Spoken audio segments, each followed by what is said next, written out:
Hello everyone, I am doctor Monika Singh और आज जो टॉपिक हम स्टार्ट करने जा रहे हैं that is achalasia. So let's start. Definition.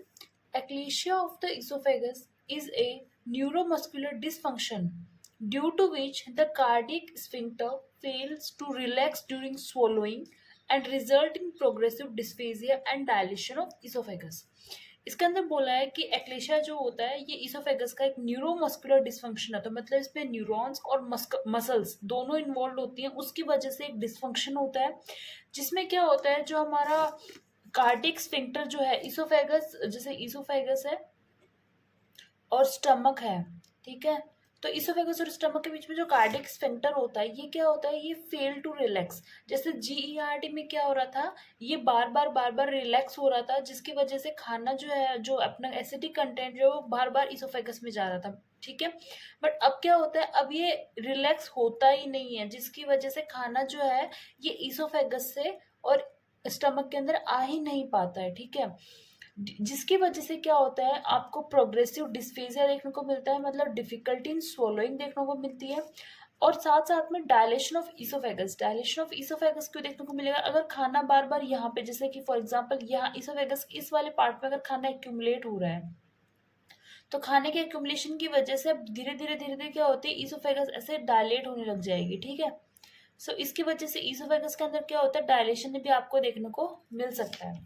सो यही इसके अंदर लिखा है कि एक्लेशिया ऑफ द इसोफेगस एक न्यूरोमस्कुलर डिसफंक्शन होता है जिसकी वजह से ड्यू टू विच, जिसमें कार्डिक स्फिंक्टर जो है वो रिलैक्स नहीं हो पाता during swallowing and result in, और उसकी वजह से बार बार आपको डिस्फेजिया देखने को मिलता है जिसके and dilation of oesophagus dilated देखने को मिलती है, ओके. अब इसकी कुछ इटियोलॉजीज हो सकती हैं, जैसे कि अगर प्राइमरी एक्लेशिया है तो ये कंजेनाइटल भी हो सकता है, ठीक है, कि जन्मजात ही आपको जो है देखने को मिल रहा है एक्लेशिया. या फिर अगर सेकेंडरी है तो सेकेंडरी के अंदर कुछ अदर कॉजेस की वजह से, जैसे छगास डिजीज के अंदर देखने को मिल सकता है. और infiltration into the oesophagus by gastric carcinoma की कंडीशन के अंदर आपको देखने को मिल सकता है, ठीक है.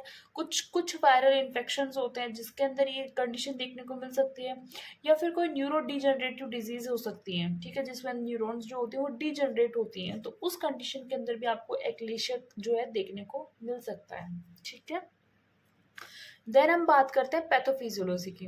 तो पैथोफिजियोलॉजी के अंदर क्या होता है, ये जो कॉजेज दे रखे हैं, प्राइमरी और सेकेंडरी के कॉजेज दे रखे हैं, इनकी वजह से क्या होता है, हमारी जो इसोफेगस की जो वॉल होती है उसके अंदर जो न्यूरॉन्स प्रेजेंट होते हैं उनका क्या होता है, उनका लॉस स्टार्ट हो जाता है, ठीक है. इसोफेगस की वॉल के अंदर जो न्यूरॉन्स प्रेजेंट होते हैं उनके क्या होता है, उनका लॉस होने लग जाता है. अब उसकी वजह से क्या होता है, न्यूरॉन्स का अगर लॉस हो गया, मतलब जो कॉन्ट्रैक्शन और रिलैक्सेशन की कंडीशन थी अब वो भी लॉस हो रही है क्योंकि उनको सिग्नल देने वाली जो चीज़ है वो ही लॉस हो गई.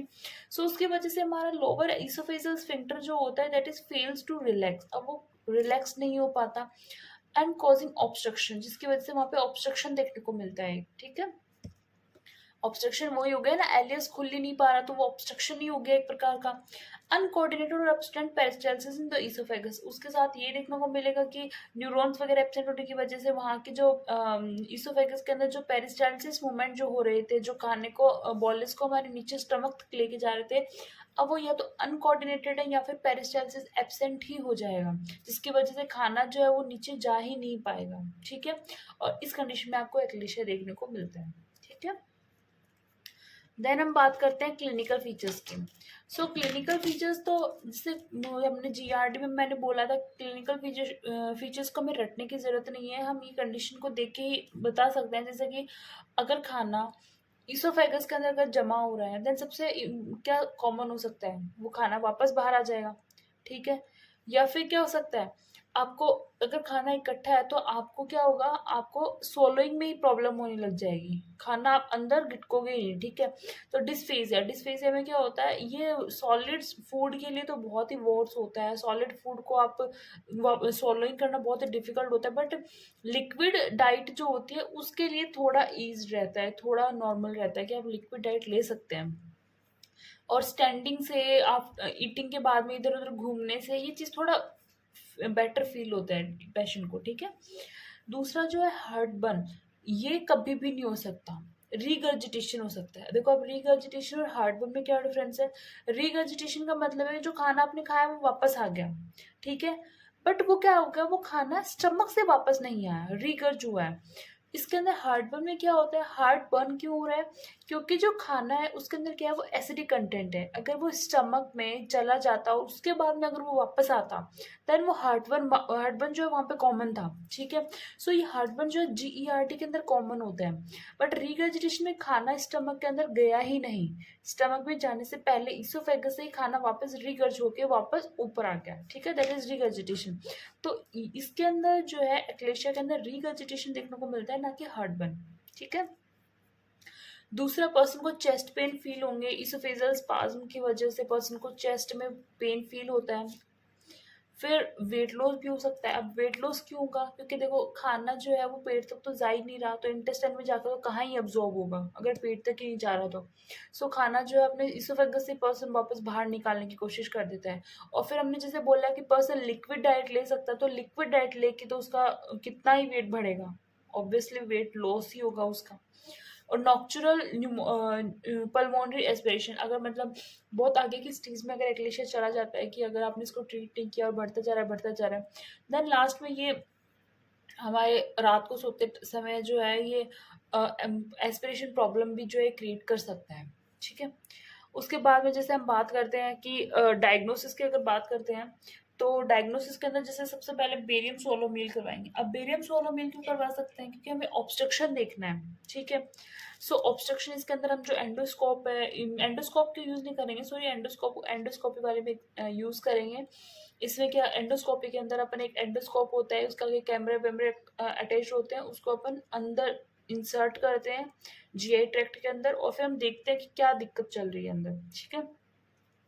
बल्कि बेरियम सोलर मील में आप क्या कराओगे, उसको बेरियम जो होता है, बेरियम जो कंडक्ट होता है उसको खिलाओगे। खिलाने के बाद में जैसे जैसे जैसे वे बेरियम जो है अंदर GI ट्रैक्ट के अंदर जाएगा, तो एक जगह ऐसी आएगी जैसे कि एलियस अपने बोला कि वहाँ पे अगर ऑब्स्ट्रक्टेड है तो इसोफेगस और एलियस इनसे यहाँ पे क्या होता है, ये एक्यूमुलेट हो जाएगा, एक्यूमुलेशन होएगा। फिर अपन एक्सरे परफॉर्म करवाएंगे, तो एक्सरे के अंदर अपन को बर्ड बीक अपीयरेंस जो है वो देखने को मिलेगी, ठीक है।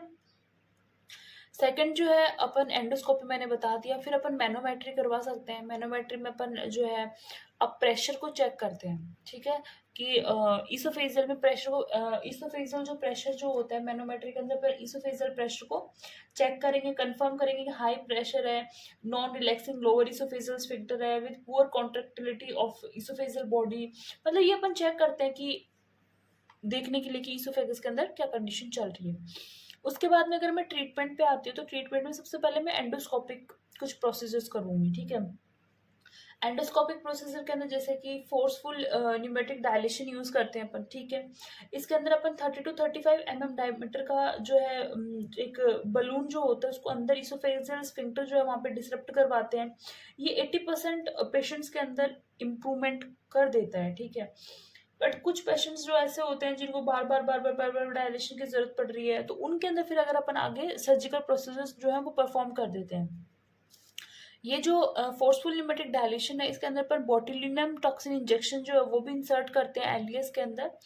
और फिर सर्जिकल ऑपरेशन के अंदर अपन सर्जिकल मायोटोमी जो है, दैट इज हिलाज ऑपरेशन, ये हम परफॉर्म करते हैं। और इसके अंदर अपन प्रोटोन पंप इनहिबिटर्स जो होते हैं वो भी पेशेंट को देते हैं, ये जब भी सर्जिकल ऑपरेशन परफॉर्म किया जाता है, ठीक है। Okay, thank you.